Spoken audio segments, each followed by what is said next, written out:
ಒಂದು ಮಾತಾಡೋ ಹೂವ ಕಂಡೆ ನಾನು,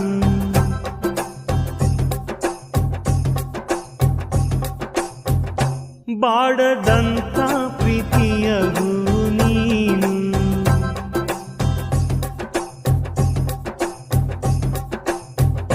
ನಿನ್ನ ಮನಸ್ಸಾಗೆ ಎಲ್ಲ ಬರಿಜೇನು, ಇನ್ನು ಇದಕ್ಕಿನ್ನ ದೊಡ್ಡದಲ್ಲ ಏನು.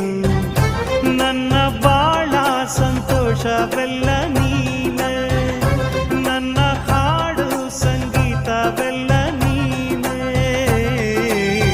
ನನ್ನುಸಿರು ಪ್ರಾಣ ಬದುಕು ಎಲ್ಲ ನೀನಮ್ಮ, ನನ್ನಾಸೆ ಕನಸ ಉಳಿಸೋ ಜೀವ ನೀನಮ್ಮ.